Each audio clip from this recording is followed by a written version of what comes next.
Hey everybody, welcome back. I am your host, Joe JDF Foster, and today I'm doing a video ahead of schedule, so I'm surprised if you don't see one until next Friday or Saturday or even next Sunday. This week's video is going to be a little early, and I'm going to do it on the theater. Now, while many people would prefer movies and television, things like that, they don't realize that those are really just offshoots or more modern versions of your theater and drama and plays. Like a lot of people are fans of the Real Housewives and The Bachelor and Bachelorette. All those really are, despite the fact that they're being listed as competition, they're scripted shows, which means that they're plays, essentially. And even with things like pro wrestling and TV shows. Again, these things are scripted. They have a writer that writes the line. They have a writer. And even if they don't have what's being said being scripted, like in pro wrestling, some of them are allowed to say things, some of them are allowed to do other things, such as a recent video that was done for Wikipedia Fact or Fiction where they talked to pro wrestler Triple H, the guy who currently runs the brand promotion of NXT and actually created it. They asked him about the DX stuff, where the name came from, and it turns out there was a big lie there in the Vince Russo creating it. According to his little conversation on this Wikipedia Fact or Fiction thing, the name actually can be more accredited to Shane McMahon. And you can look it up on YouTube, as that's where I actually saw the video, and it was actually pretty interesting to see with some of the things they came up with. I mean, some of the things they talked about on there. Anyways, moving on. Nowadays, like I said, you have TV, movies, all that stuff to enjoy. But back in older times, and I don't just mean like during the Civil War, I'm talking as far back as the ancient Greeks, when things like the Iliad and the Aeneid took place. People didn't have theaters, and they didn't have movies and ways to actually do things as a family outside of mostly working and things. So they had to find a way to let off steam and actually find a way to come up with something new to do. Given they were a lot more outside type people than a lot are today. But the theater back then was a good way where people would go to see plays put on. This was a good way to meet up with family and friends, ways to forget about their work or troubles they were having inside or outside of the home at the time. And also, it was a way that people could comment on society or ideals of the time without getting in trouble. Or they could talk about the history of people. And one of the great things about this is that from the ancient Greeks all the way up to the Elizabethan era, you didn't have to be rich to go to a play. During the ancient Greeks' time, slaves and lower class people went to plays the same as the royalty did. Given they might have gotten treated differently, as with the VIP and all that do today, but essentially, to them, the plays that they would go and see were equal. Everybody could get in. It was the same as when I went to college at SIUE, Southern Illinois University in Edwardsville. Students could go and see these plays for free, and it didn't cost them because they were students and they were getting to see these things, but it was a good way to educate at the same time. Now, during this little speech I'm about to give, I'm going to go over the history of plays somewhat, but I'm also going to list, when I do, plays, and some of them will have things, we'll have facts or knowledge added to them, while others don't, and it's not me trying to be mean and trying to get out of speaking about things, but it's because I didn't see these other ones, so I don't know anything about them. I didn't read them, I didn't see them, so I can't really comment on them. The ones I do comment on are because I've either read the play or I actually saw it in person. Now let's start with ancient Greece, where all plays are thought, where all the concept of the idea of the player thought to have originated, at least in Western civilization. There were two styles of plays. According to the Greeks, you either had the tragedy or you had a comedy. The idea of the tragedy is that it was a sad ending, no matter what, and that it was always meant to teach a lesson. And the comedy was meant for enjoyment. You didn't necessarily learn a lesson in these, but they could have lessons to them. Now, this is where I found 3 examples of playwrights. Now, I'm not going to guarantee I'm going to pronounce these right because I'm sorry, my Greek is horrible. The first one is Aeschylus, I think is how you pronounce it. If not, please feel free to comment and let me know. Who wrote the play Prometheus Bound? Although, recently, I'm not sure exactly how recently, this could have been centuries or even more recently, but it's actually unclear as to whether whether this person actually wrote the play or somebody else did and he just got credit for it. But it's often accredited to this person. And the idea of the play is about the Titan Prometheus, who was punished for helping humans by giving them the gift of fire. Now, I don't know if this actually says it or not, but according to the Greek myth I heard in college, Prometheus is actually the reason the humans exist. Because it was the Titans first, and Prometheus wanted to create humans. And he told the Titans that the humans would serve them. But the Titans said no, that they were better and that the humans didn't need to exist. Well, Prometheus was alone and sad. Then along came the Greek gods. The Titans were at the king of the Titans, Kronos, Titan of Time, which is probably where we get terms like chronology, chronological, all those terms. It's probably from his name. But the idea is that with Kronos, he was told that he would be overthrown by his children. So what did Kronos do? Traditional Greek fashion, started eating his children.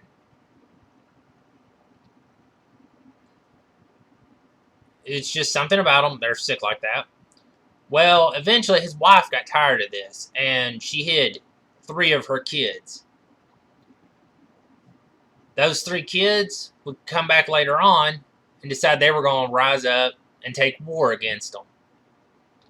Now, as for where the other gods came into this, it gets a little iffy because I'm actually not certain on how that deal works because Greek mythology gets confusing after a while. But there were 3 main ones. Well, when the gods decided they were going to overthrow the Titans, Prometheus thought about it. And he actually talked to Zeus, the one who would become king of the Titans. The king of the gods. He asked him, would you allow me to create humans? And gave him the same offer he told the Titans. The humans would serve the gods. Zeus told him he could do it, as long as they served the gods. So, instead of fighting with the Titans, Prometheus actually betrayed the Titans and fought with the gods. and helped them get overthrown. It helped the Titans get overthrown. Well, Zeus goes through his whole thing of letting him create humans, and eventually, after Prometheus created them from clay and dirt and such, well, the humans were living. Well, the problem is, the humans were dying not long after living. I mean, yeah, they got like 20, 30 years, probably, but they would die. And Prometheus noticed that one of the things that they were getting, one of the reasons they were dying, they were getting the leftovers of food. Like humans would get the intestines and the feet and parts that weren't really all that good for humans to eat. While the gods got the best of it. Well, Prometheus felt for the humans and decided, hey, you know what? I'll help them out. He actually managed to trick the gods into thinking, because he hid it in like a bladder or something, he hid it in a way that it made the food look edible and talked about how the humans were getting the best part and the gods were getting cheated with the food that they got. So Zeus, having been tricked, decided, hey, we're going to take that and the humans can have everything else but those parts. And after finding out they'd been tricked, Zeus was mad. But because he made it a law, Zeus was honor bound by it. And, well, another problem for humans was we weren't really good health-wise. And we weren't all that smart. So Prometheus decided to do something about it. Because Zeus knew that part of the reason we were dying was because we didn't have fire. So therefore we couldn't stay warm. We couldn't grow older. I mean, we couldn't age better. And our health would fail. And that we couldn't cook the food, so we'd get sick from that. So one night, while the gods were sleeping, Prometheus broke in to the temple of the gods and stole the fire. He took the fire and spread it across the land, across the world. I think in the myth it actually says the land. But essentially it's the same idea. Well, Zeus wakes up to see that this has happened. Extremely angry. Willing to punish for it. Because now humans are able to stay warm and they're able to cook their food to the proper temperature and eat it. Also, by having fire, we gain knowledge, which means we got smarter and things were willing to help us. Well, this is where it goes bad for Prometheus in the myth. In the myth, Prometheus gets tied to a mountain. And the deal is that until he apologizes and agrees to take fire away from the humans, the gods were going to have him chained to the said mountain, and an eagle, or some other type of large bird that Zeus called his pet. From what I've read, almost everything said eagle. Would come by, dig into his side, and eat out his liver. Well, being a Titan does have certain advantages and disadvantages. The advantage being that the disadvantage, he couldn't die. But the advantage was he couldn't die from it either because the liver would regrow eventually. And just as it would finish regrowing, that same bird would come back at the beginning of the next day and start feasting on his liver again. And like I said, the deal is, until Prometheus decided to apologize to the gods for what he had done to them and for helping the humans by giving them fire, he would be stuck to that mountain. But also the catch is, he had to be the one to take the fire away from the humans.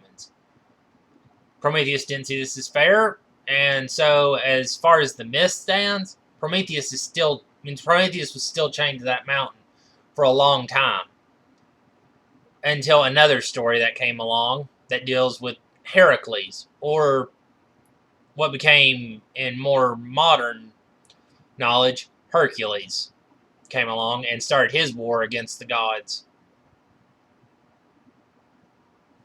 But I'm not sure how Prometheus Bound did with that part of the story, because as far as I can tell, and from any sources I could find, Prometheus Bound deals with up to the point of the myth of Prometheus before Hercules comes into play.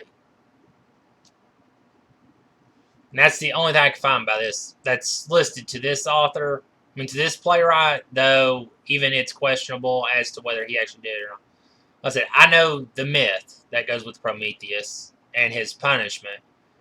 But Prometheus Bound, I didn't actually read this one. But anything I could find and try to find a summary on didn't state how far it actually went. Playwright number 2 in ancient Greece, Euripides. The only reason I know how to pronounce that one somewhat correctly is because I've heard it a bunch of times, and one of the plays he's famous for is Medea. Medea. Although I might be pronouncing that wrong. This is the story that actually deals with Jason and the Argonauts. The title character is actually Jason's wife, who Jason says he's leaving for another woman, but wants to keep her on the side as a mistress. Well, this woman can't stand that, and she spends the play planning on how to enact her revenge. What makes this interesting is that this is one of the few plays I've seen where it actually draws out this idea and brings up the actual question of who is the true villain in this story. Jason, for wanting to keep her as a mistress but find another wife, or the title character, like I said, I want to say her name is Medea, though I may be pronouncing that wrong, for seeking revenge on him for leaving her for this other woman and causing her to actually go through the act of wanting to plot this revenge and try and enact it. But from what I read the summary for this one, it actually reminded me a lot of a modern-day soap opera, or something you would hear in a news story, or a court case even. Number 3, and perhaps the most famous in Greek playwrights, Sophocles. Yeah, sorry I couldn't find birth years for these people, but again, it's because they're so old that even the dates that some would say are listed have question marks beside them as to when they were born and when they died. Anyways, one of the most famous plays that Sophocles is known for is the story of Oedipus Rex, or what would later become known as the tragedy of King Oedipus Rex, or just plain Oedipus, which is also where the psychological term Oedipus complex comes from, where a man is attracted, where a man becomes obsessed, where a man or son becomes obsessed over the mother figure. The whole sleep with your mother, kill your father thing. And the actual opposite effect of this is the Electra complex,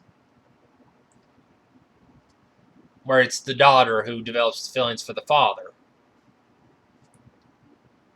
But anyways, this to me was the earliest version of a soap opera. You had a man who was told, once again, a king who was told that his son would overthrow him and end up sleeping with his mother. Sleeping with the king's wife, the boy's mother, when he does this. Well, in order to fix this idea, make sure it doesn't happen, the king ordered his son's death at birth, basically. The man was to take the child out. He had somebody ordered to take the child out to the middle of nowhere and club him to death. Well, when this person who was supposed to do this killing took the child out, they couldn't do it. They became cowardly, but one of the things that had happened is that while the child was being taken out there, he had a rope tied around his foot. And because of this, it actually developed. I mean, it stopped the blood flow and caused his foot to swell. Which is why when he got older, Oedipus would have I think they refer to it now as a club foot, where it's like a really big foot. And it's due to the lack of blood that was able to flow to his foot properly. Another thing that this play brought into it was the idea of fate being inescapable. As they're stating that that the king is going to be killed and his wife is going to sleep with her son. Well, if you've heard the story, then you know how things go. If not, highly recommend reading or seeing this somewhere. Because this is actually one of the good ones in my view for it. Not the greatest, but it is a very good one. And it even has a thing called the chorus, which is a group of people who actually sing what's supposed to happen next or what's supposed to be questioned in the particular scene that's happening. Anyways, because that's what they did. They had storytellers, basically, to tell the story of what was happening, even though you'd still have the actors who had lines of their own most of the time. Anyways, in this one, the idea of fate being inescapable is as to whether Oedipus actually goes through with what he was fated to do or not, or if he can get around it. The only reason I'm not telling it is because I think this story was actually way too good. Although, again, like I said, people who know it, you know how things go. Second play that Oedipus did was a play that has to do with Oedipus, but not directly. Sophocles wrote this play, and it's called Antigone, which is about the daughter of Oedipus. Well, in this story, she has two brothers who fought on opposite sides of a battle. Well, after the battle's over, the brother whose side won, who served the king, is given a proper burial. The one who didn't fight for the king's side and actually tried to help overthrow him was denied burial rights. And because of this, his soul is stuck in the afterlife to wander. It can't go anywhere. Well, Antigone wants to do, one of the things that this play brings forth because of that is the honoring of family and treatment of people equally rather than favoritism. Favoritism of which was shown by the king as one brother got buried properly, the other one, basically they just threw him in a ditch and said he was okay like that because he was a traitor to the country. Never mind. Well, Antigone, however, feels differently. She wants both brothers honored equally and wants both brothers to be able to rest. But she has to question, is it worth going against the king and breaking the law and risking her own life being put at risk? Similar ideas for the way that the brothers were treated and the questioning of whether it's to break the law or not can be brought up when you look at the Civil War with the way the Confederate soldiers were denied rights as soldiers, while the ones who fought for the North, or Lincoln's side, were treated as heroes after the war was done. Another example of this is Vietnam soldiers and how they got treated when they came back from the war. And everybody saw them as these villains.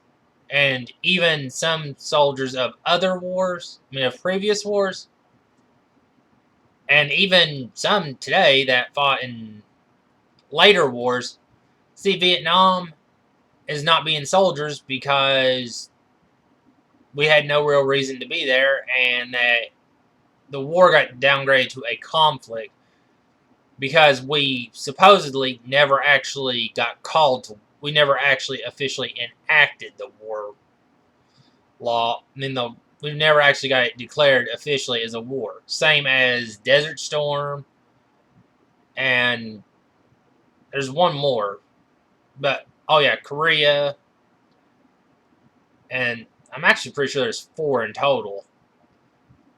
And all of them got downgraded to conflict rather than war because it was never actually officially declared by Congress, supposedly. But the fact that these soldiers in Vietnam and the Confederates in the Civil War got treated so badly brings up the idea of the treatment of people equally, as they were both following the leaders that they were told to follow. And because of that, they got treated differently because of who won. Okay, now on to my second era in plays, the Elizabethan era. This would have been the time of Stoppard and writers like that, and during the Renaissance. But the most famous one from that time is William Shakespeare, the guy from Avalon, from Stratford upon Avon,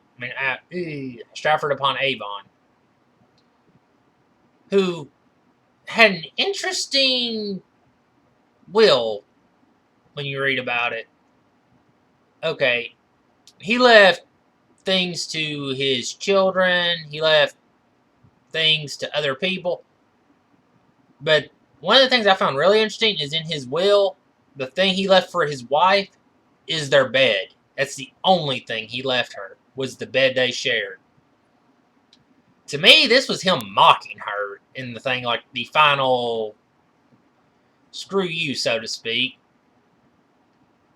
Or giving her the middle finger, basically, is the idea. Well, in Shakespeare's time, they added one more to the list. You had the tragedy, you had the comedies.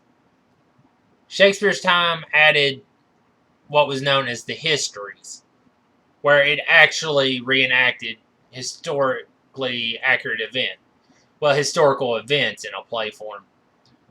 But now, in Shakespeare's time, the tragedies were a little bit different. Somewhat. But at the same time, some of them are still the same ideas. The ones I'll speak on are Macbeth. Okay, in tragedy, Macbeth,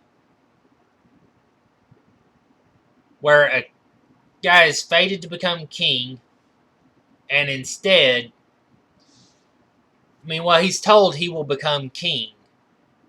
Not he will become king, but... Wait, is that how it went?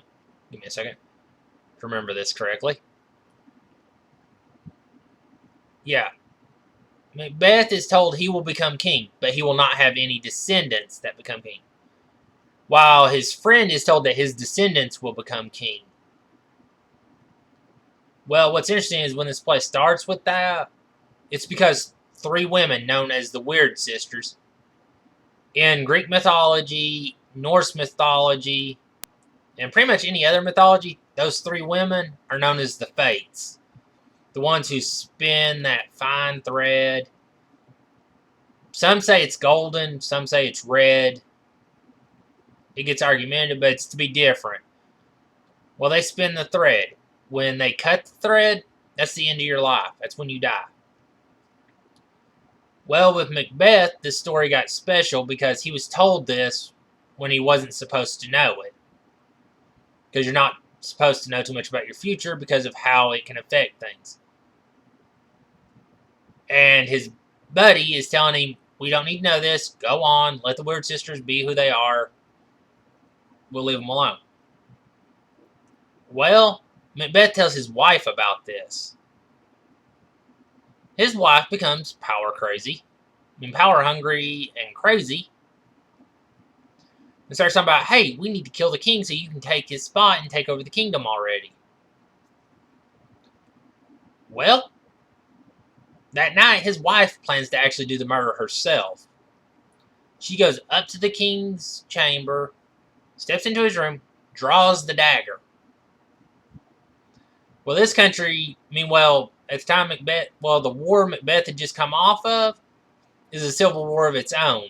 There was a former high noble person who got dethroned, and Macbeth got his title, which was also one of the predictions that the sisters had. It was that he would get this person's title. He would also get the title of king eventually, but the descendants who would take over were not his, but his best friends. And like I said, when his wife went to kill the king, she suddenly couldn't, because while he lied there sleeping, she got reminded of her own father. And so she chickened out, went back to her husband, told him to go kill her, and said that he did, basically challenging his manhood as a way to incite him to, because he didn't actually want to kill the king. He wanted to wait for the king to die of natural causes, and then he would take over. But she basically challenged his manhood, and, well, she did the equivalent of challenging his manhood, and sent him in there to do the killing. He goes through with the act. Well, he's eventually led to he becomes king. Only now, things get interesting, because he goes to the Weird Sisters again, wanting to know how he can avoid his family not getting to keep the line of succession. Well, the Weird Sisters, as it turns out in this version, are witches in a deal with the devil, which is how they got their powers. He tells them they were not supposed to tell Macbeth of his fate. And because they did, they have to fix it. The problem is, the sisters cannot lie with the stories they tell. So they have to figure out how to make up what Macbeth's asking and lead him down to his fate. This is a tragedy, people. I hate to tell you. It kind of tells you how it's going to end with that idea. But they got to figure out how to tell him the truth, while at the same time making him believe that everything they're saying is true. First, no man born of a no more. Basically, the idea is no man born a normal way will be able to kill him. The second, that he would lose his kingdom when the forest came to his castle. When the forest came to the castle, which means they meant literally it had to walk to him. So he thought he was fine there, and there was a third one. I forget what it was. I forget what the other one was. But all three had to happen, and he would lose his line of six, and he would lose the throne. But he thought, because they stated that the forest coming to Dunsbury, or wherever they lived, had to happen, he thought he was safe, because how's a forest going to move?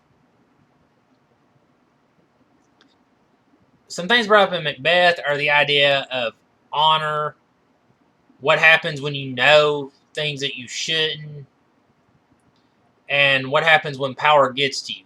Because Lady Macbeth, even though she got the title of queen like she wanted, she ended up going mad and actually having a mental breakdown, washing her hands because she couldn't get the blood off her hands.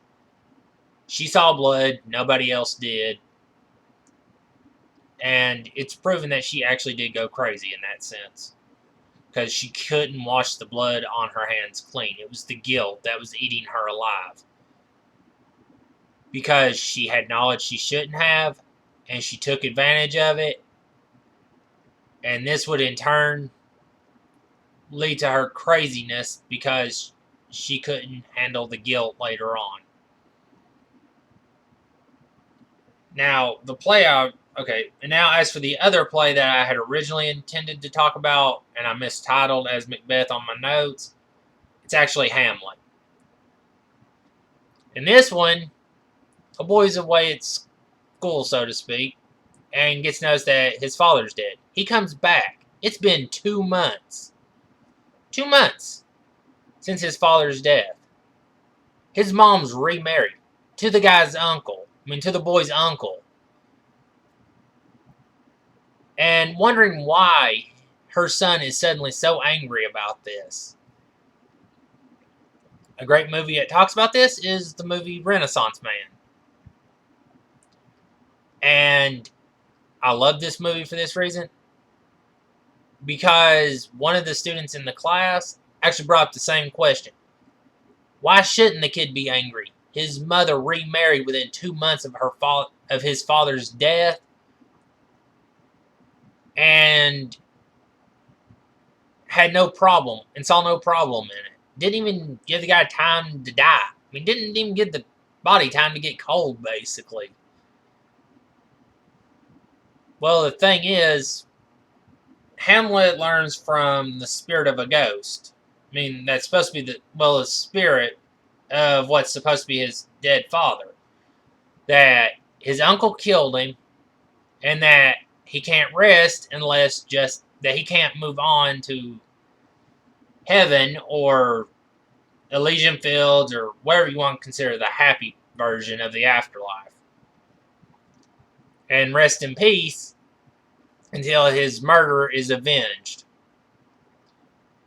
Well, where things get interesting is Hamlet spends pretty much the majority of this play trying to figure out if it's worth taking revenge or if he should just accept things and move on with his life.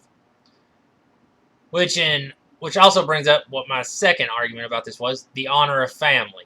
As we can see, the uncle has none. The mother did love Hamlet's father, but she did what she thought was right when she got remarried to the uncle. Well, because of that, she's now looking just as bad in Hamlet's eyes because she got remarried so quickly and didn't even think about it, about how it would affect him or how this wasn't right.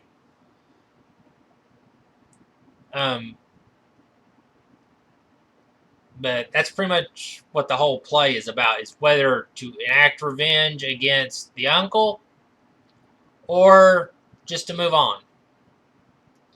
There is one play, I'm not sure where it actually qualifies, if it was ancient Greek or if it was Elizabethan era in the Renaissance or if it was a later done play, but it's one that's about the Furies.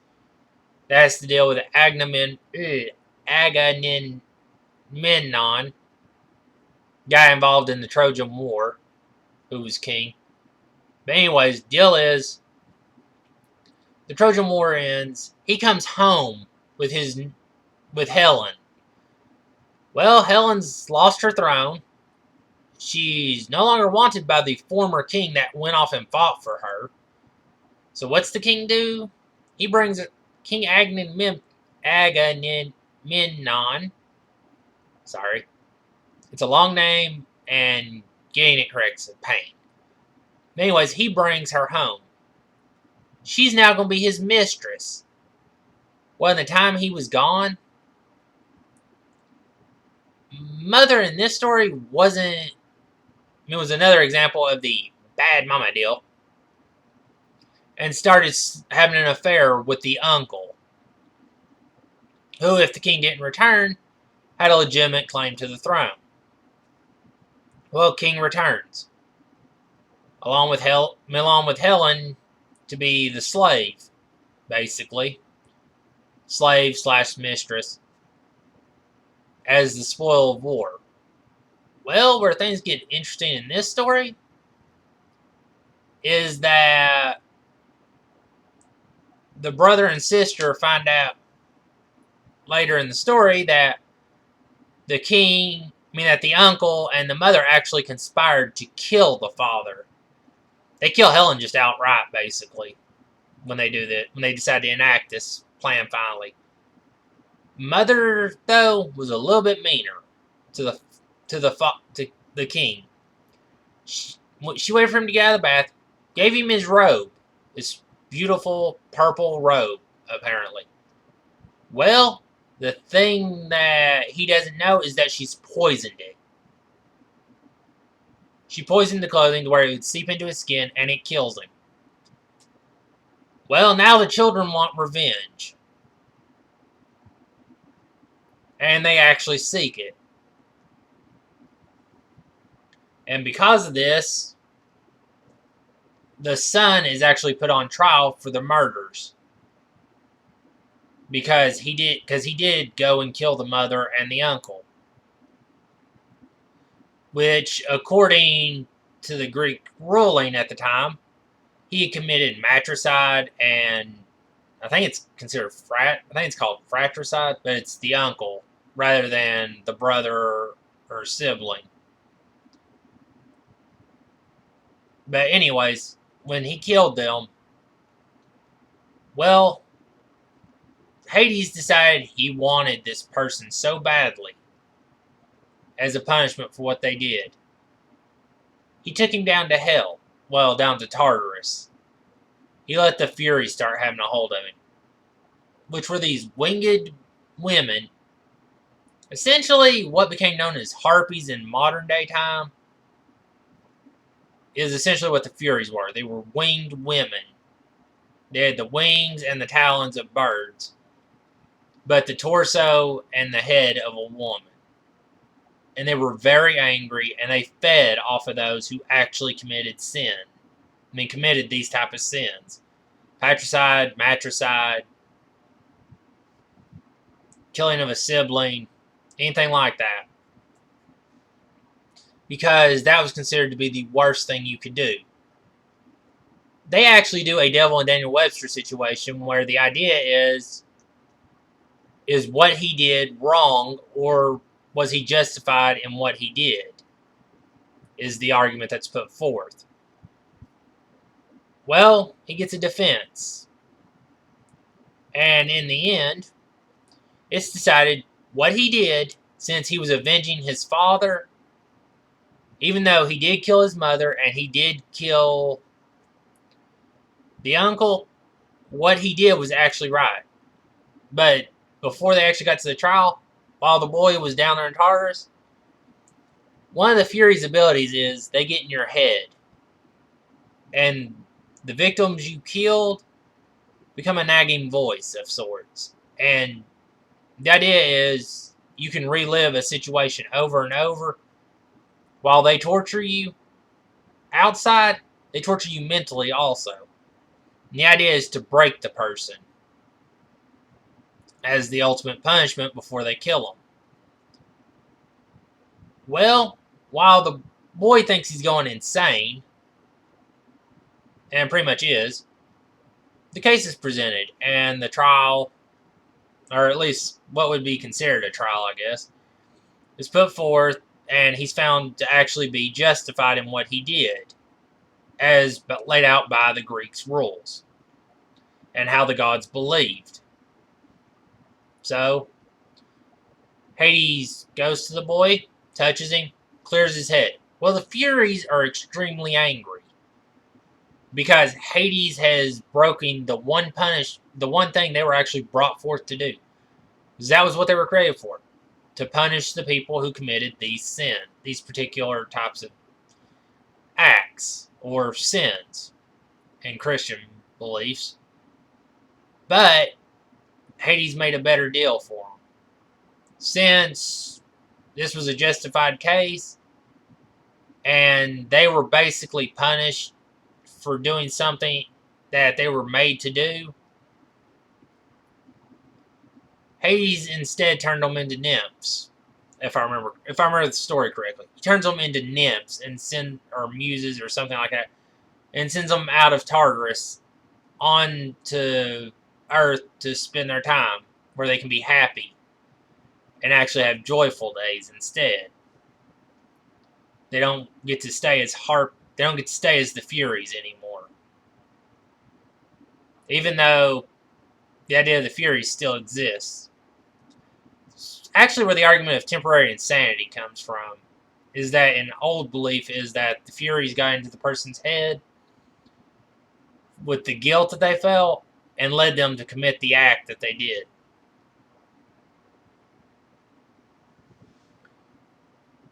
Or, like I said, that's just one version of the story I've heard as to what happened with the Furies. But, like I said, the actual version of the Furies story that I've heard that goes with this story.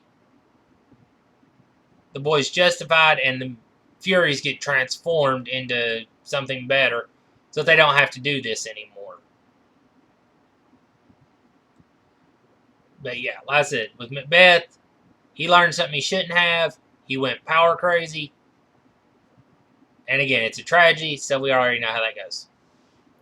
And Hamlet, again, it's a tragedy, but it's a good story. And this one actually does better about drawing out the story and making sense of whether to act as a good thing or leave things as they are and move on. I actually read those stories not just for the high school class that I had or in college when I had them. The school I went to actually had a book that was supposed to be, excuse me, the complete acts, the complete plays of William Shakespeare.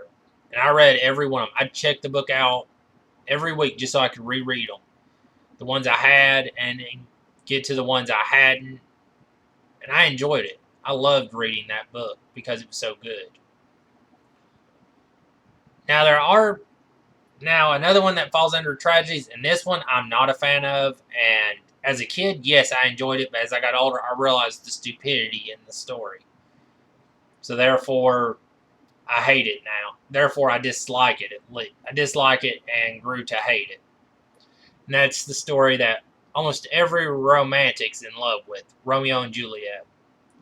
Story of two kids who fall in love and end up in the tragic life because of their families. The story talks about the play opens up talking about two families, the Capulets and the Montagues. They're equal in every standing, but apparently there's a blood feud that's been going for a long time, and nobody in the present time actually even knows why it started. They don't know what actually caused it. They're just carrying it on because of it being a family thing. Because they feel it's their honor on the line and that they need to respect their family heritage and defend it, even though they don't know what actually caused it.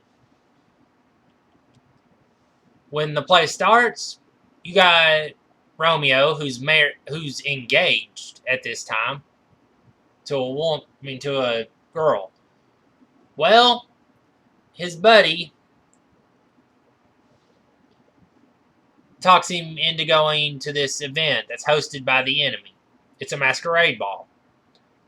Well, they go, sneaking in and enjoying the party.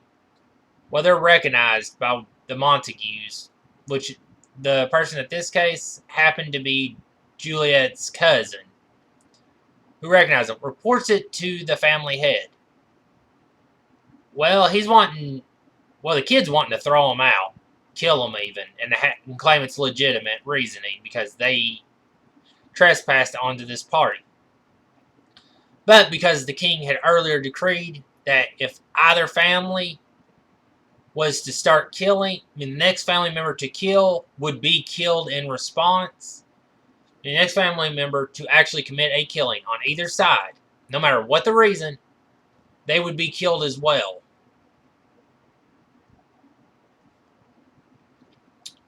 As it's the only thing he could think of to end the feud. And up till this party, it's actually working. Well, then it gets interesting because while they're at the party, like I said, they get recognized. The ones wanting to kill them, claiming they were trespassing. Well, the family head decides, you know what? They're not causing any trouble. We'll let things be.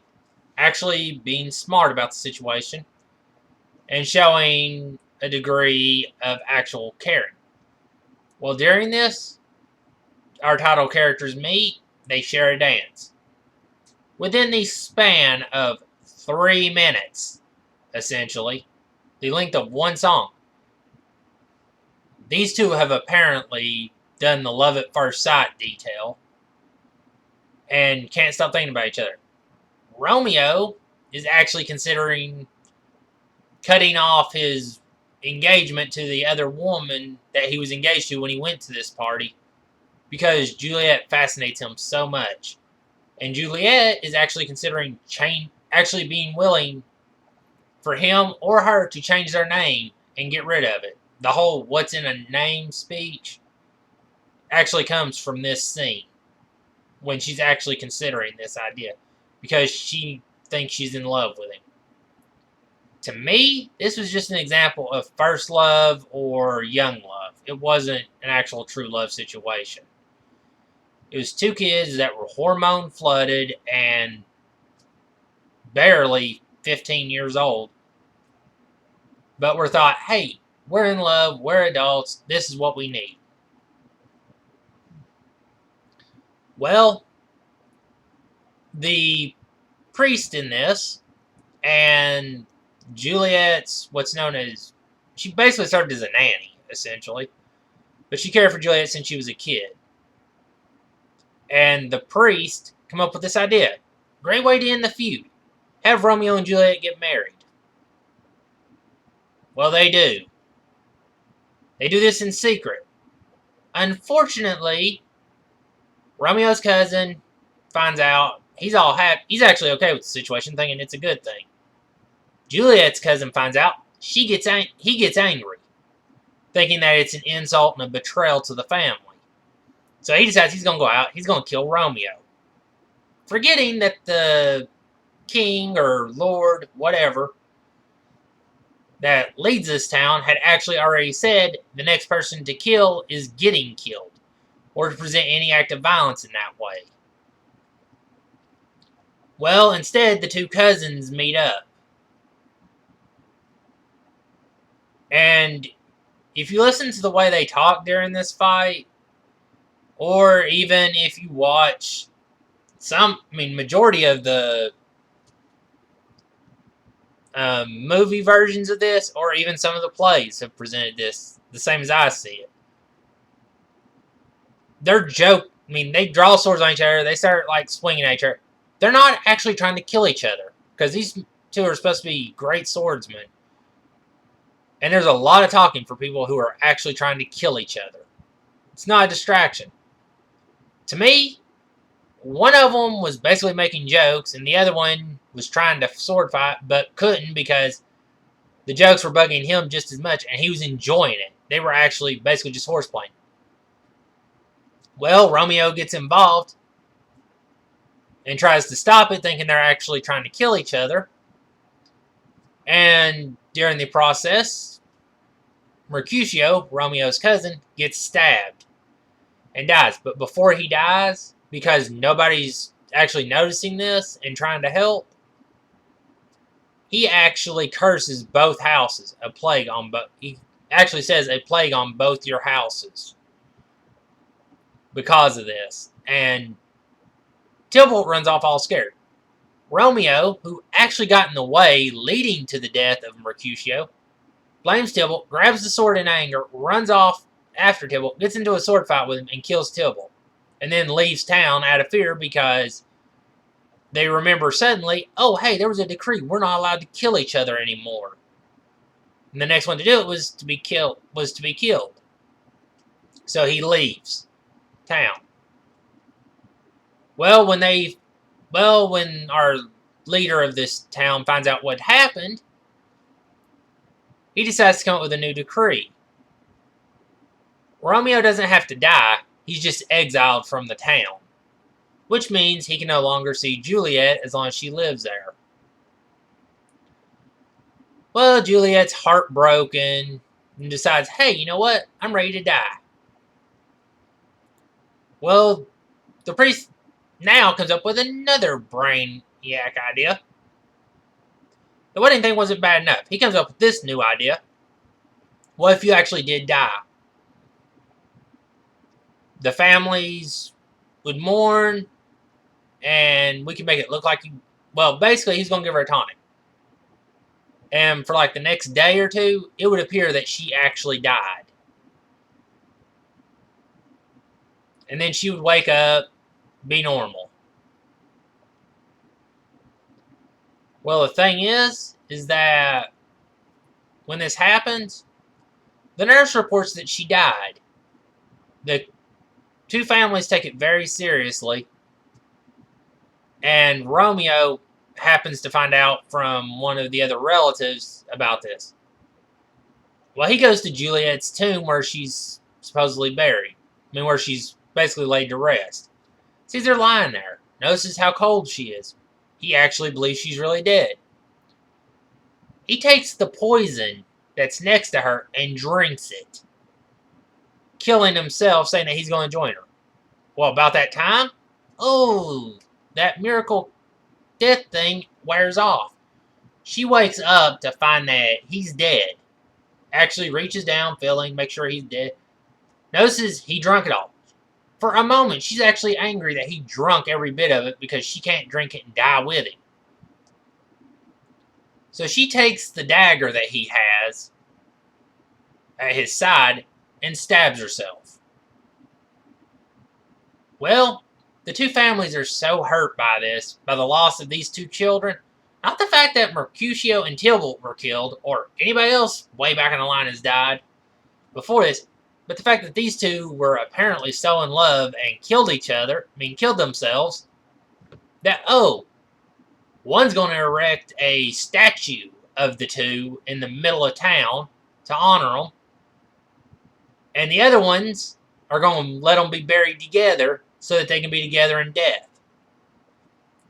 I hate to tell them this, but if they're going off Christian belief system, both of these children are going to be burning in hell. Because what they did was committed suicide. Original Christian beliefs say it's a mortal sin. You burn for that. Only after so long did it become that if you commit suicide, you become a civil servant in the afterlife. Which the movie Beetlejuice actually played on briefly. Along with some other ones. But anyways, back to the point.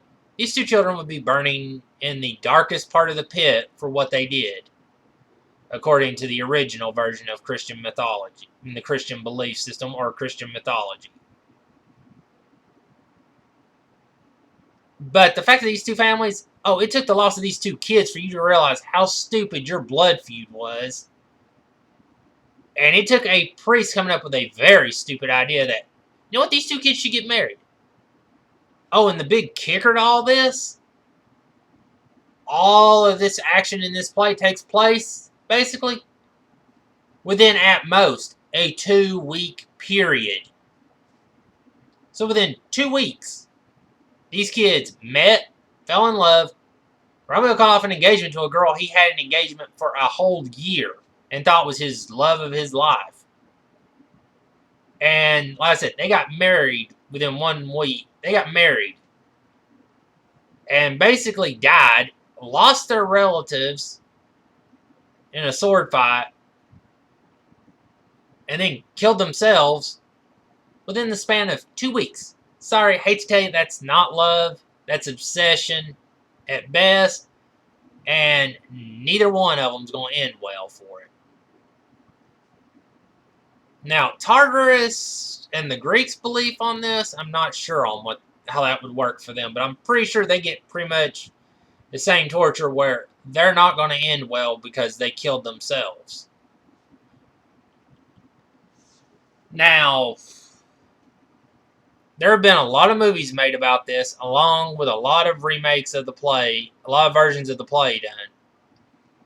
But one of the most popular movies came out in the 90s, starred Leo DiCaprio and Claire Danes as the title characters. It used Old English, but set it in modern times. The film got generally positive reviews, but I actually have to agree with Ebert's review, which was, and they shortened it on any site I could find. I looked up on multiple sites because I wanted to know what his full review was, because he actually hated the movie too. But the main part of the message that they catch is that that while he saw remakes of Macbeth and Mafia he saw, I think it was a Macbeth version in the Mafia. The Hamlet version was some weird thing. But yeah, it basically went through like all these other remakes that had been done of plays in more modern times, situations. he has never seen anything remotely approaching the mess. And these are his exact words. Have never seen anything remotely approaching the mess that the new punk version of Romeo and Juliet makes of Shakespeare's tragedy. Like I said, as a kid, I liked the play because I thought, hey, these two love each other. As I got older, I realized how stupid that was and how badly each of the characters acted in this that led to the death of these children. And how messed up the children were, too, for this. But, like I said, I also agree with Ebert's review. That is the most horrible waste of time that was ever made of a Shakespeare play into a movie. I have seen movies since then that were good. And movies before it. There is one from the 60s or 70s, I think it is, where they actually base it in the old times with the old language. Way better movie. Even has the sword fighting and everything. And it works. Modern day, they open up with a gunfight while driving normal car. I mean, while driving a car that was popular at the time. It made no sense with the way it was done, and it was just horrible in the way it was done. Now, I'm not saying all films that are done like that are bad, and there's a reason, and there's one example I can think of where there's a difference, and it actually works despite that.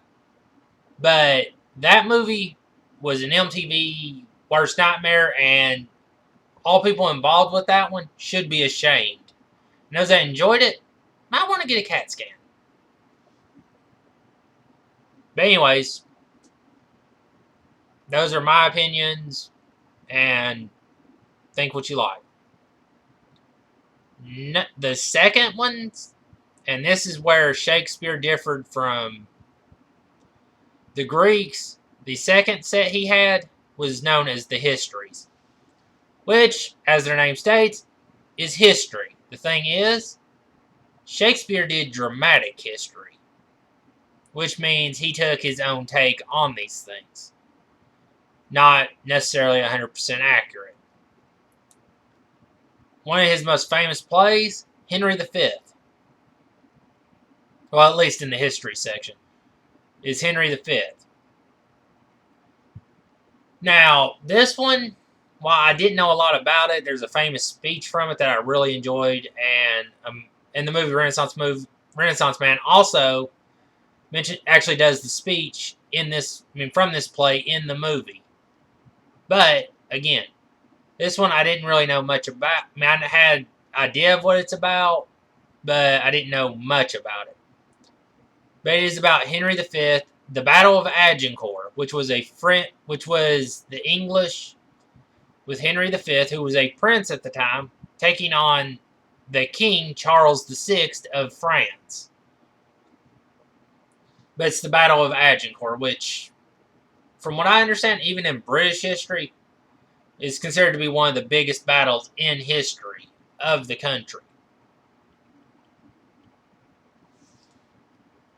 Something that was also brought out about this is that I don't remember if it's actually mentioned in the play or not, but up until this point, the wars were known to have short bows and normal bows, but it made it a lot harder. But the English during this one actually had long bows, which meant they could fire from a farther away distance and hit their target more accurately.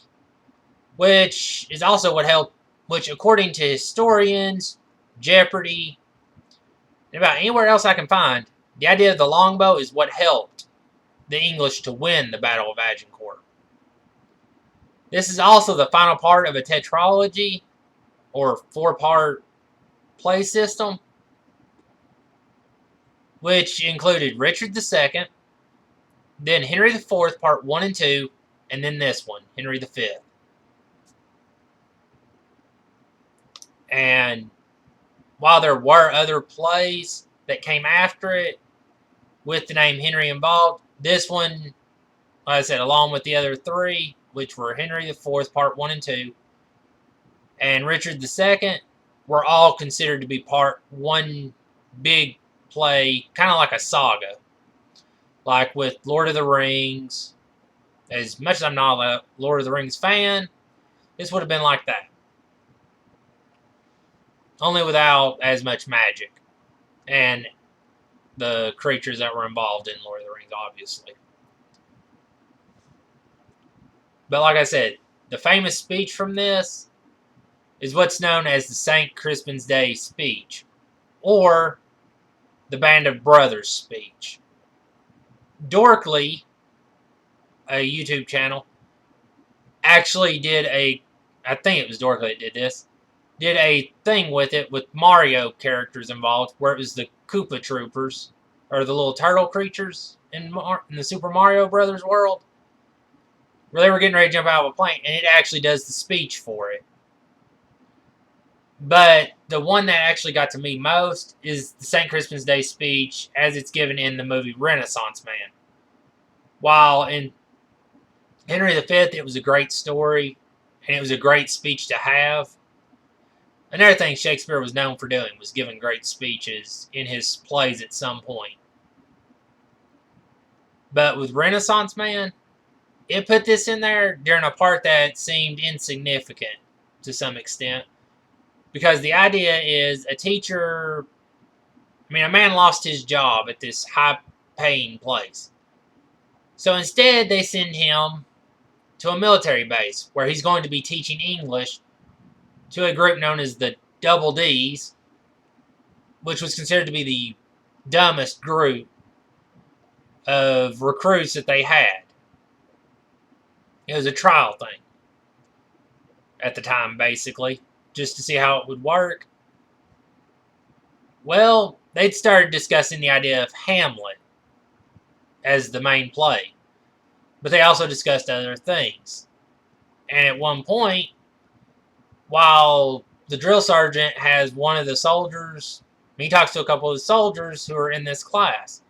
First one, he asks if they read Shakespeare, and he couldn't really think of, while he answered yes, he couldn't think of anything to say. So he calls on another one that's your typical nerdy type character, your nerd type character. So while he doesn't look that athletic and he doesn't look like he'd be the typical soldier, think Captain America before the serum was given to him. Only this guy had glasses, but he is actually really smart, and he's from Brooklyn, supposedly. Or at least the character is.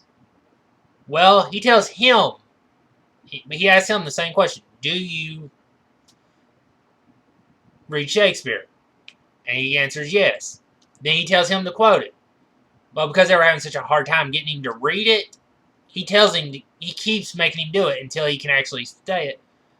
And the only thing this guy can think of is the St. Crispin's Day speech, where it's about soldiers talking about when they win the war that day, future generations will look back and be ashamed that they weren't a part of this battle, or wish that they were, because these men would be considered heroes. And those that fought in the war would be able to remove their articles of clothing. I think in the movie it says his shirt. The play I can't remember. But anyways, it says, and he will point to the scars that he received on this day and claim, I received these scars on the feast of St. Crispin's Day. Or on the Feast of Crispian. And he does really well about this. The speech is wonderful, and at the time it's given, it's an emotional moment in the movie that actually works. Now for my other example of the history. This one I actually didn't read. Meanwhile, I read it briefly, but I didn't really get into it because it actually bored me to death when I read it. It's Henry VIII. Something I didn't know, though, and this is a rumor because I can't actually find almost anywhere that states this to be proven. But apparently there's a rumor that in some old folios, what technically would be flyers or programs for a play, back then, during the Elizabethan time, this play had an alternate name that was known as All Is True.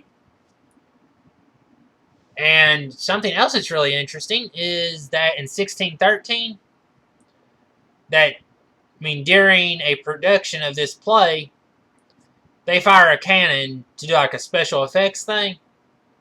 Well, the cannon fire actually ignited.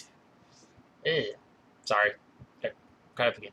It actually ignited the roof of the original Globe Theater and burned it to the ground, which is where all of Shakespeare's plays were performed. But like I said, in 1613, that would have to change after that because the Globe got burned to the ground due to this situation occurring. At least, again, this is according to this one again is according to rumor because I couldn't find it. So I was actually looking, and most of the times I see pictures of the Globe, they show an open building, which, according to a lot of the things I read, is how the original was designed. But it did in fact burn down in 1613. But when they rebuilt it without a roof. So this may actually be true, but I can't confirm it 100%. So I'm just telling you what I found on it. Something else. Now on to Shakespeare's number 3. But again, this goes back to the Greeks also had this, but Shakespeare became more known for it. The comedies, which include A Comedy of Errors, Twelfth Night, Midsummer Night's Dream, or Midsummer's Night Dream. I'm sorry, I can't remember exactly how that one's phrased.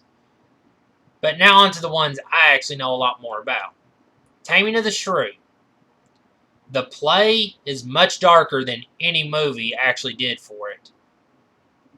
Because, again, you want a good example of this?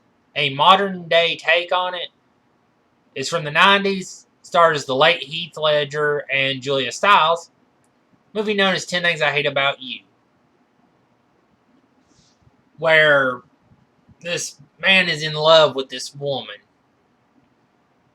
Well, she happens to have a sister who is a complete nightmare. Although I think in the play they're actually cousins. Well, no, wait, no. No, I think they're actually sisters in this one.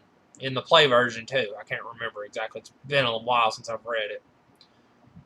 Anyways, they do this thing where one can't get married until the other one does. Well, the other one hates men pretty much as possible. And so they hire a guy saying that he's going to marry this woman so that this guy can marry this girl. The girl actually wants to get married. The older sister does not. Well, things get interesting because in the play where it takes a dark turn, the guy who's going to marry the older one basically kidnaps and breaks this woman mentally in order to make her fall in love with him in the end. She basically gets Stockholm Syndrome, in my view, because with the amount of torture and stuff he put on her, she eventually broke and suddenly felt that she loved him. 10 Things I Hate About You, I think, actually took a better idea with this by making it a true comedy and having it be funny. And while the guy is paid to take out this girl, the real feelings develop and actually tells a good story in a better way than the play version of it.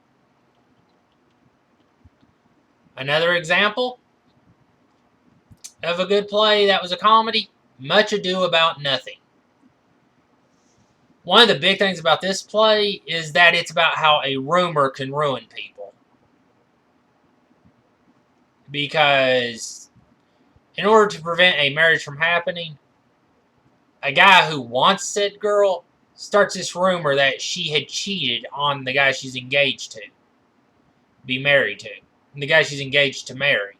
She cheated on him with this other person, and people take it as fact, and it ruins her reputation so that nobody wants to marry. It also is about the idea of keeping promises when you make them, such as, and how to be careful with what you say. In that, when these rumors, before they got started, this man pledged his love and said that he would believe her overall and love her with all his heart. But when the rumors came out, suddenly he was against her, and he felt betrayed, despite the fact that she swore her innocence, and that she was falsely accused, and that there were other people defending her, saying that they couldn't be true either. And also, it shows how classism can be a problem, because and sexism is an issue, because while the girl claims her innocence and there are others who defend her, the story came from a lord or a higher figure, so they believed it was. So they were taught to believe that this was true. If somebody of a higher status would tell you, because they saw no point in lying, which, as we all know, is a big mistake, because lots of people lie that have a higher status. Just check out the U.S. president and how much trouble he's been in for the things he's done. Or any president in the past, you can see where they lied. It also teaches how love and hate is a very fine line, as you've got these two, when the play starts, speak ill of marriage, speak ill of love, and basically spend every moment mocking each other. But yet, then they find these letters, but yet one finds a letter that's written about her, and thinks, hey, and believes it might be true. While the guy is told, he overhears. Yeah, he wasn't actually overhearing anything. It wasn't a mistake. They were really messing with him and decided to do this, because both people that were involved in the marriage originally believed they were engaged to be married to each other, believed that these two, the older sister and this guy's friend, would actually make a great couple. These two couldn't stand each other, despite their ability to compete in wit against each other. But anyways, they both overhear a conversation that's about them, and how this other person, and how the other has confessed about how they would feel about them, but won't admit to it because they think that person will turn them down. She hears how he's in love with her, but won't do it because she would deny him, and he doesn't. I mean, he overhears about how she's in love with him, but he won't admit it to her. So she won't admit to it. But also at the same time, while these two do the love-hate relationship in the way they do, we get to see how it evolves and how it works so well. And the true feelings arise, and how much one's willing to do for their... Because, back to that keeping promises, the guy states that he loves this woman and that he'd be willing to do anything for her. She wants him to kill somebody that came up with the slander. And he questions whether he can do it or not, because it isn't right to murder. And she states, you promised you would do anything. But she basically states that you promised you would do anything for me, and now you're here lying to me, saying that you lied to me. The version of this movie I actually enjoyed, it was filmed in black and white. It used Shakespearean speech in the modern day, and Joss Whedon directed it. You know, the guy who did the TV versions of Buffy and Angel. Along with that weird series, Firefly. But anyways, the movie version that he directed, I think it came out in like 2012. Awesome movie. And even with the use of the old language, but set in the Elizabethan speech, but set in a modern time, it works. I highly recommend you watch it. You won't be disappointed. But it stars Amy Acker and Alexis Denisof. On Angel, Amy Acker was Fred, who in later seasons became known as Illyria for certain reasons. If you haven't seen it, watch it and you'll see why. And Alexis Denisof was on Buffy the Vampire Slayer originally, and then after the third season ended, they brought him onto the show Angel after the first 10 episodes were over, and they killed off the character of Glenn Quinn, aka Doyle. When they killed off his character, they brought on this new character, which was Alexis Denisov's character from Buffy, Wesley, a former Watcher.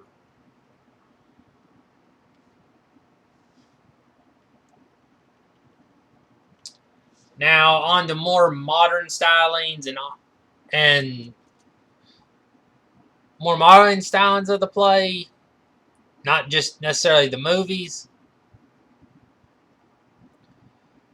but there's the opera, the still theater district, and the still theaters that exist that do plays, operas, and musicals, things like that. Madame Butterfly, which I have not seen. Heard great things about. Cats, musical, which got a movie recently and was hated by the viewers. Personally, I'm trying to figure out why they tried to make something out of that when it didn't make sense in the first place to do it. And then, since it got released before it was actually finished, which is wild, a lot of fans hated it, they released a finished version after pulling it from theaters, and fans hated it just as much. The movie sucked, according to them, very badly and shouldn't have been made. I've talked to people who actually went and saw the movie. They hated it so much, they actually thought about writing up the studio to do like was suggested in an episode of South Park, asking them to pay them for having watched that tragedy of a nightmare of a movie.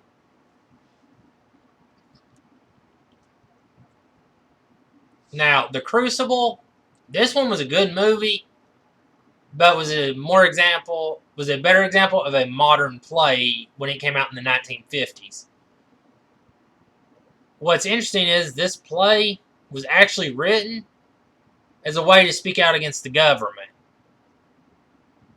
which was practicing a very chaotic idea at the time known as McCarthyism, or what became known as the Second Red Scare, where basically they were out doing a witch hunt on people they thought were communists.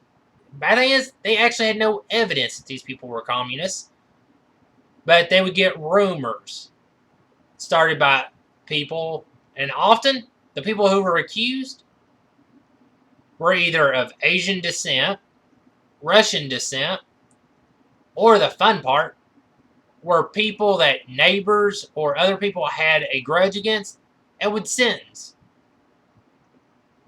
Which was actually reflected in the play, as a lot of characters were done the same way, where they were blamed whether they were actually guilty or not of it. Arthur Miller, the guy who wrote the play, was actually convicted of contempt of Congress when he wouldn't name these meetings. He went to a few meetings where people were talking about how they were disappointed with the government and the way it was acting. Well, Arthur Miller refused. The reason why he got this contempt of Congress, or at least that's how it was phrased where I found the information. And even when I was reading the play, it's actually what he was accused of actually having committed. Because he would not name the people he saw at the meetings, as he felt it was a violation of the right of the First Amendment, which was the right to assemble peacefully. and that the government was actually committing a witch hunt. What the government didn't realize at the time is that a lot of actors, writers, singers, and other people were actually the ones who were attending these meetings and speaking out against and were even just as mad as regular people were speaking out against the government. But the reason why the reason why a lot of them didn't, is because they were afraid they would be blackballed or blacklisted, take your choice on how you want to phrase it, from Hollywood or any type of career that they may have. And a lot of people didn't because they were afraid they would be accused of treason. But again, the play shows how false accusation and rumors can ruin people, even the ones who are actually good at heart. It also shows how guilt can get to a person and how the rumor will be believed over the truth by most people. In the play, a liar runs the whole show because she's in love with this guy who had an affair with her at one point and actually regrets what he did. And his wife's forgiven him. But because he refuses this young girl, her and her friends were going to practice witchcraft in order to get him to fall in love with her. And the others were doing it for whatever reason they felt like. But the whole thing that started this was the fact that these girls were caught dancing naked in the middle of a forest by a preacher. And they didn't want to get punished. So the leader of the group, Abigail, comes up with this great idea. We're going to blame this little slave of mine, stating that it was her making us do it in order to perform these weird rituals and call upon the devil, getting her accused of witchcraft, and the woman gets killed over it. If you play the game Salem, it's a card game.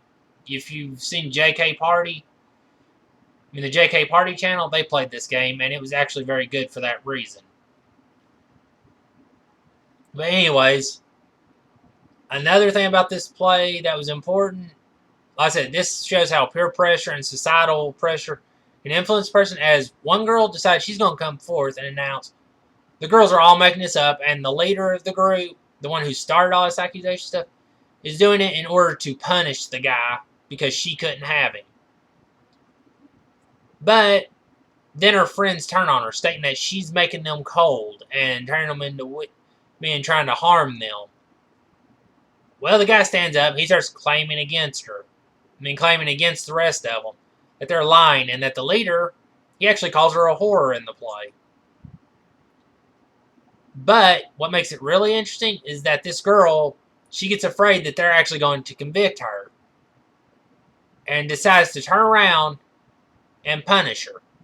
She turns around and claims that that the guy and his buddy actually made her do this. That she was actually bewitched and she wanted to cleanse herself, but they were making her do it as they were actually possessed by the devil themselves.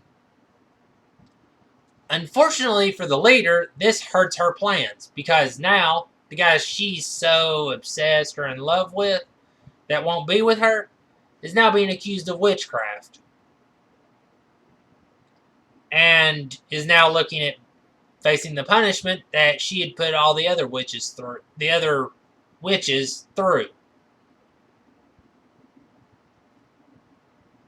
She gets scared and actually leaves town before the end of the play. The play's ending is great due to it showing what is truly important about people. And also during this play, when the man's actually found guilty of a crime, because he admitted that the girl was mad because she had had an affair, because the two had had an affair in the prior year, and he broke it off, and his wife knew about it. Well, they decided to have the wife come in and collaborate the story. Well, the wife, thinking that her husband, that it was actually the girl who brought it up, denies that this happened and that her husband was this faithful man and truly loving. The court finds out, nope, okay, he made that up. We're going to hang him for what he did. He's actually being accused of witchcraft. He's going down for this. Well, then he admits he's the one who told him. And now the wife is feeling guilt because she actually just denied the one thing that could have been his saving grace and kept him from going to the hanging, to the gallows. Well, the court decides that they're going to do this nice thing. They're going to give him one chance to repent. He has to sign this document which states that, yes, he practiced witchcraft. Well, while he will be known to have signed the document and having been in league with the devil, which basically puts a black mark by his name for life, he would be allowed to live. Well, he signs it, thinking, okay, that's a good thing. Well, then they want to take it and hang it out in the public square so that everybody knows. This makes him angry because he's like, I signed your document. Why is it important that everybody knows? And they're telling him, we're just letting people know that you did this and that you admitted it. They're like, why couldn't you just tell them then that I signed it? Why do I have to give my name? Because I am signing my name. Why do I have to sign my name away? Like, well, you sign this form, you're stating your guilt. And that you'll be able to live on, but people will need to know this. He states, it is my name, though. I should be the one to tell people if they're going to find this out. And in order to prevent this from happening, he actually takes the paper, rips it up, and decides he'd rather go to the gallows than have it be that his name is ruined in this way. So they decide to hang him along with 2 or 3 other people who were accused of witchcraft. During this, him and the others that are there start doing the Lord's Prayer during this little segment. And as the ropes are as the levers are being pulled to release the footing underneath them so that they'll fall to their death, so that they'll fall and hang, so that it causes a quick snap to the neck area, which is supposed to instantly kill them from the snap neck being so quick. Well, as it's getting to him, the preacher's like, tells the guy's wife, you need to come forward and save him. You can actually do it. Well, instead, she decides no, she's going to let him go to the gallows and die, having a clean conscience and having nothing left on his soul as he has his goodness, which to him was his name, but to her was the fact that he actually had his goodness as in his soul, and that he was actually going to die a clean man. Which actually makes the play great in my view, because it's well worth it. There's a movie version which stars Winona Ryder and I think Daniel Day-Lewis. But I know it's Winona Ryder in it. But anyways, Sabrina the Teenage Witch, starring Melissa Joan Hart, the TV series, the live-action TV series, actually featured an example of this trial being done.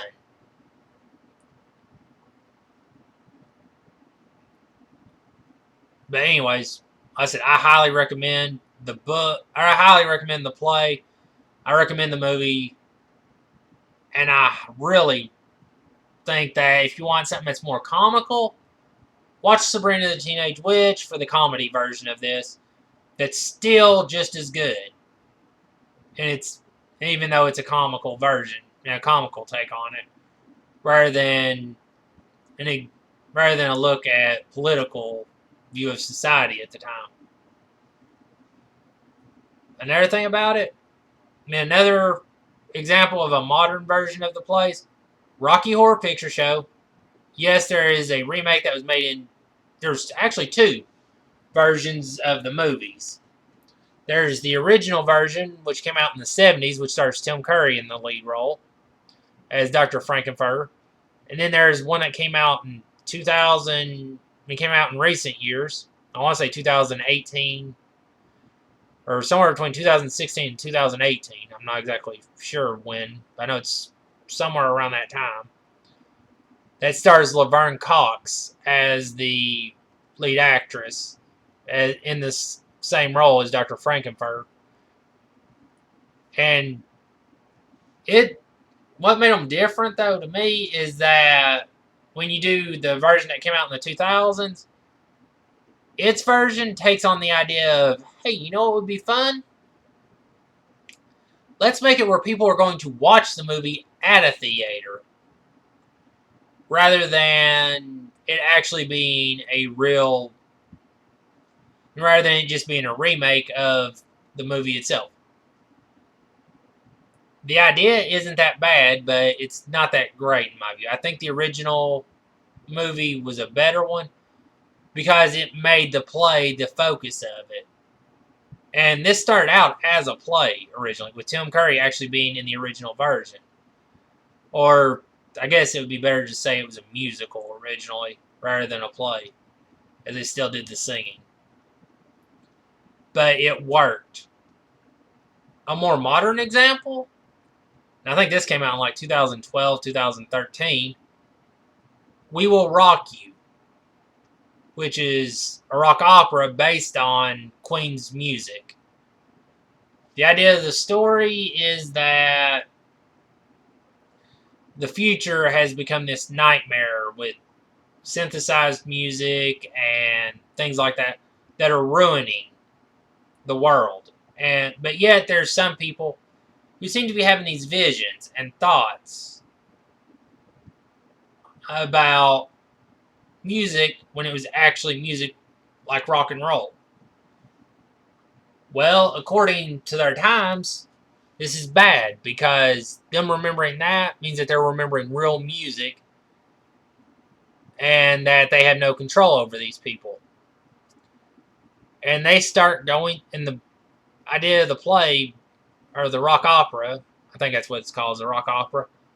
I know it's entitled We Will Rock You, but the idea is almost every part of the music in it is based on something that Queen sang. Sorry, my English grammar, despite having a degree in English, isn't great at remembering the rules all the time. So, anyways, back to my point. Like I said, with this one, it's them trying to find a way to bring back what's real music, but at the same time, using Queen's music as a sort of focus. One thing I really enjoyed, if it's still on YouTube, I'm not sure, is where you can watch this, and they actually do a version of Hammer to Fall, where the two argue. Where the two main characters actually argue in it. It's actually really well done. Now for my final example of what would be a modern day play, soap operas. I've done a video on soap operas and daytime dramas. You can check that video out on my channel. But my favorite one is General Hospital. These are, again, written by... These have a cast of writers. It has actors. It has a certain way it's supposed to be playing out. And it has a story to go with it in some way. Where those stories are happy, tragic, comical, whatever. They explain modern day life, but at the same time, they have some outlandish styles to them. Like, you can have a guy who's born rich and chooses to live a normal life, and then suddenly he wants the rich life back and gets it somehow.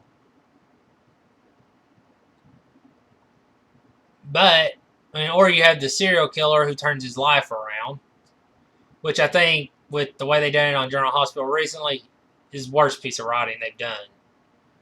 They should have just given the actor that they brought onto the show a new role entirely, and let him be somebody else and grow into that role. Rather than taking a role that was good as being a serial killer and changing it to fit the more modern take that they had in mind. Just because, in my view, they got too lazy to write up a new character idea. Or to come up with a new one in some way. But soap operas and, like I said, professional wrestling, sorry, from the South, so the way I say things sometimes gets messed up in that way alone. But anyways, with either one, they're both written by people. The difference is that with the World Wrestling Entertainment, when they did theirs, they allow, at times, their people who are playing these roles to come up with their own lines. They'll be like, here, you're going to put on what's known as a promo during this for like a storyline rivalry that they want to build for so long. But the people will actually be able to say what they want during this. And some of them are known to break character and make funny moments out of it. And others are known to break character like after matches or something and actually hug crowd members or things like that.